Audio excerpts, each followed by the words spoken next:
దేవనామ స్తోత్రాన్ని మీ అందరికీ నా వందనాలు. ఈరోజు నేను ఏర్పరచుకున్నటువంటి వాక్యం, దేవుడు మాట్లాడుతున్నాడు, ఎవరితో మాట్లాడుతున్నాడు, ఎందుకు మాట్లాడుతున్నాడు అనే అంశాన్ని గురించి మనము ధ్యానించుకున్నామండి. వాక్యంలోకి వెళ్ళిపోదాం. యెషయా గ్రంథం 1వ అధ్యాయం 2వ వచనం మనం చూసినట్లయితే, యెహోవా మాట్లాడుతున్నాడు, ఆకాశమా ఆలకించు, భూమి చెవియొగ్గు. ఎవరితో మాట్లాడుతున్నాడండి? దేవుడు ఆకాశంతో భూమితో మాట్లాడుతున్నాడండి. దేవుడు తన వాక్కు చేత సమస్తాన్ని కలిగి చేశాడండి. భూమిని గాని, భూమిలోని సమస్తాన్ని గాని నోటి వాటితో కలిగి చేశాడు. ఆకాశము గాని, ఆకాశంలో ఉన్న సమస్తాన్ని కూడా నోటి మాట చేతనే కలిగి చేశాడండి. ఆఖరికి ఆయన ఆరాధించే దేవదూతలను కూడా ఆయన నోటి మాటతోనే కలిగి చేసుకున్నాడండి. మనుషులమైన మన పైన ఎంతో ప్రేమ, ఎంతో దయ, ఎంతో కరుణ కలిగి దేవుడు స్వహస్తాలతో మనల్ని నిర్మించుకున్నాడంట. నిర్మించుకొని ఆయన పోలిక చొప్పున ఆయన స్వరూపంతో మనల్ని తన స్వహస్తాలతో నిలబట్టితో చేసి మనల్ని జీవింపచేస్తే ఆయన మీద మనం ఏం చేస్తున్నామంట? తిరుగుబడుచున్నామంట. వారు నా మీద తిరుగుబడి ఉన్నారు. ఎత్తు తన కామంగా నెరుగును, గాడిద తన సొంతమైన దగ్గర తెలుసుకున్నాను. నోరు లేని పశువు కూడా దాన్ని పోషించే ఒక యజమాని గుర్తుపడుతుంది. ఎన్నిక లేని గాడిద, విలువలేని గాడిద కూడా తన సొంత వాళ్ళ దగ్గర తెలుసుకుంటుంది. ఇశ్రాయేలుకు తెలివి లేదు, నా జనులు యోచింపరు అని దేవుడు చెప్తున్నాడండి. ఏమి లేదంట, ఇశ్రాయేల్ అయిన ఆయన ప్రజలకు తెలివి లేదంట, వారు యోచింపరు కూడా యోచిస్తలేదంట. ఎందుకంటే దేవుడు మనల్ని ఎంతో ప్రేమించి ఆయన స్వరూపం ఉండాలని, ఆయన మార్గంలో మనం నడవాలని, ఆయన చెప్పే బోధలు మనం విని ఇతరులకి సాక్షులుగా ఉండాలని ఎంతగానో దేవుడు మనం ప్రేమించి మనల్ని సృష్టించాడట. ఆదికాండము 1వ అధ్యాయం 26వ వచనంలో మనం చూసినట్లయితే, దేవుడు మన స్వరూపమందు మన పోలిక చొప్పున నరులను చేయుదుము అని ఆశపడ్డాడు. దేవుడు మాట్లాడుతున్నాడు. వాళ్ళు అన్నిటి కూడా మనము దేవుడు మన నోటితో, మన వాక్కుతోనే సృష్టించాం కదా. నరుణ్ణి మాత్రము మన స్వరూపమందు మన పోలిక చొప్పున చేస్తామని మాట్లాడుకొని 2వ అధ్యాయం 7వ వచనంలో, దేవుడైన యెహోవా నేల మట్టితో నరుని నిర్మించి వారి నాసికారంధ్రములలో జీవవాయువును ఊదగా నరుడు జీవాత్మ ఆయను. ఈ నరుని మాత్రం మనము మన స్వహస్తంతో నిర్మించాలి, మన స్వరూపాన్ని మనకి ఇవ్వాలి అని దేవుడు తలంచుకొని నేలమంటితో మనల్ని చేసి మన నాసికా రంధ్రములలో జీవవాయువులను మనము జీవాత్మ అయ్యామంట. ఇంతగా మన పైన ప్రేమ కలిగి, మక్కువ కలిగి ఆయన అనుసరించే వారిగా మనం ఉంటామని, ఆయనకు విధేయత చూపుతామని, ఆయన సత్య మార్గంలో మనం నడుస్తామని ఎంతగానో ఆశపడి మనల్ని సృష్టించుకుంటే మనం చేస్తున్నామంట. యెషయా గ్రంథం 1వ అధ్యాయం 3వ వచనం మనం చూస్తున్నట్లయితే, ఎత్తు తన కామంద నెరుగును, గాడిద తన సొంతమైన గొర్రెలతో ఇశ్రాయేలుకు తెలుగుతుంది. ఎత్తు కూడా తన కామంద నెరుగుతుంది, గాడిదగా తన సొంతమైన గొర్రెలు తెలుసుకుంటుంది. ఆయన నా జనులుకి తెలివి లేదు, వారు యోచించాలంటున్నారండి. ఆయన మనం ఎంతగానో వేదనకు గురి చేస్తున్నాం, వాళ్ళని గురి చేస్తున్నాం, దుఃఖపరుస్తున్నాం. ప్రతి క్షణం ఆయన దుఃఖపరుస్తూనే ఉన్నాం. మన ఏమైన క్రియలను బట్టి, మన అవిధేయతను బట్టి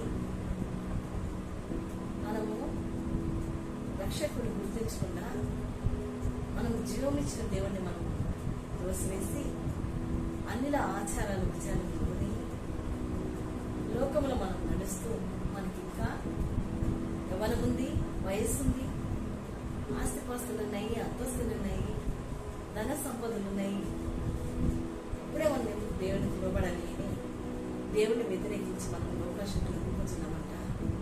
లోకంలో ఉన్న పాపాలంతా జరుపుకుంటూ దేవుడికి అశాంతిని కలిగజేస్తుందన్నమాట. ఆయనకి అవిధేయతను చూస్తున్నాం కాబట్టి దేవుడికి బాధపరుచున్నాడండి, వేదనపరుచున్నాడు.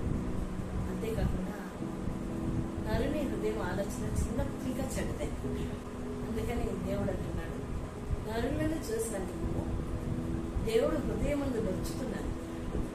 ఎందుకైతే ఈ జనాన్ని నేను చేశాను, ఈ మనిషిని నేను ఎందుకైతే నా చేతులారా చేస్తున్నాను, వీళ్ళు చేసే అధిక్రమాల గురించి, వీళ్ళు చూస్తున్న అవిధేయతల గురించి, వీళ్ళు చేస్తున్నటువంటి నా విరుద్ధమైన కార్యాలను బట్టి దేవుడు అనుకుంటున్నారంట, హృదయం ముందు నొచ్చుకుంటున్నారంట. ఆయన ఎంత ఆశపడి మనం సృష్టించుకుంటే ఆయన్ని ధిక్కరిస్తున్నాం, మనం ఆయనకి లోబడటం లేదంట. లోబడిన వాళ్ళు వారి వైపు దేవుడు దినమంతా చేతులు చాపుకొని ఉంటుండగా ఆయన చేతులకి మనము పోవడం లేదంట.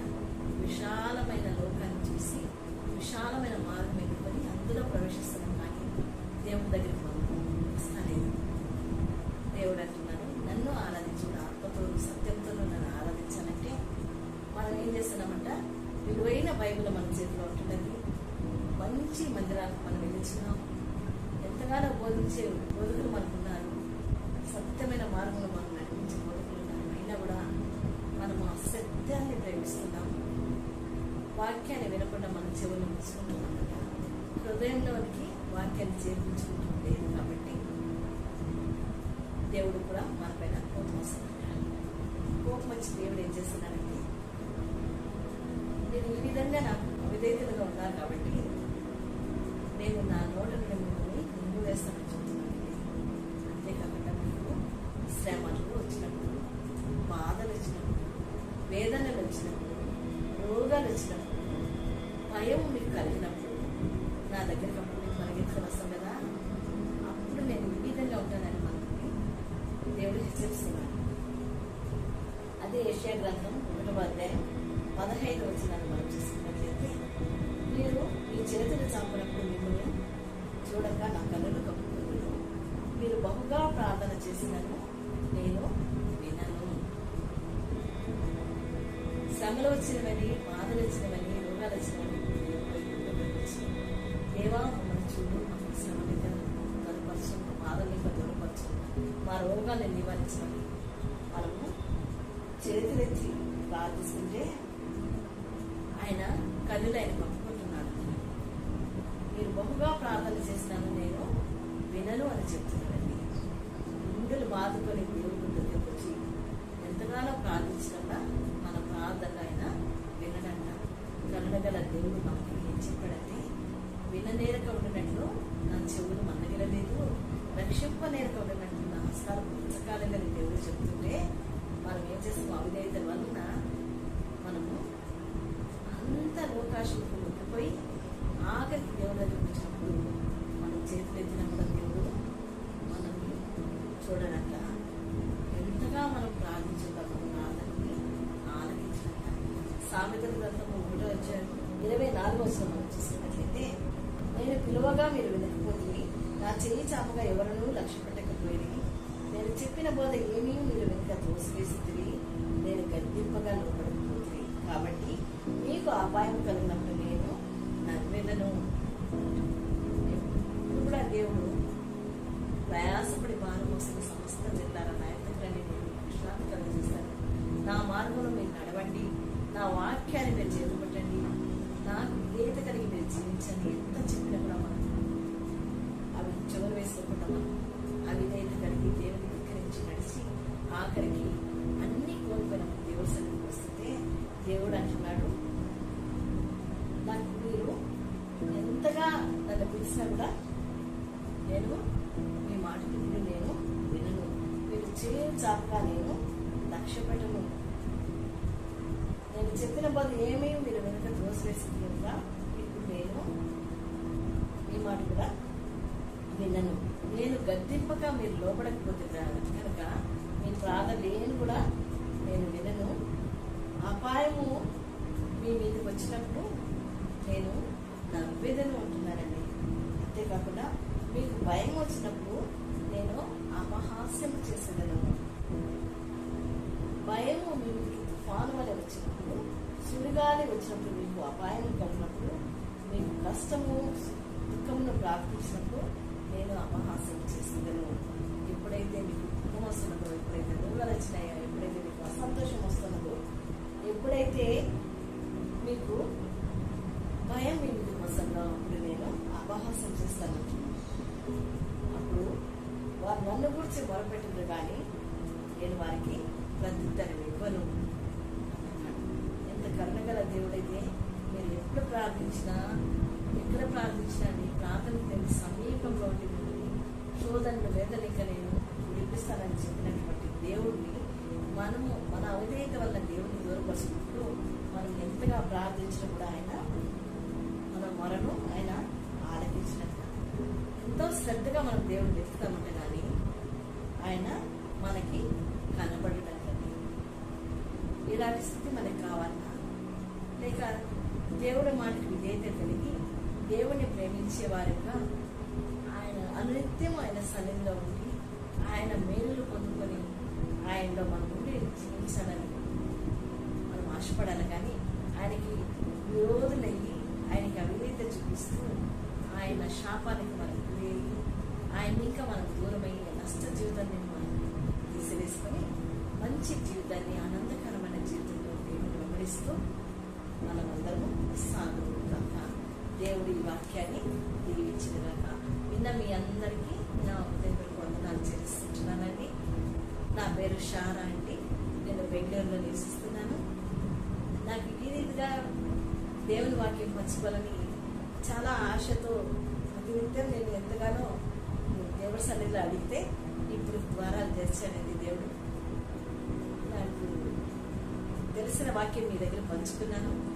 ఇంకా కూడా ఎక్కువ వాక్యాలు మీ ముందర ఉంచాలని నేను ఆశపడుతున్నానండి. నా కోసం మీ ప్రార్థనలు జ్ఞాపకం చేసుకోండి.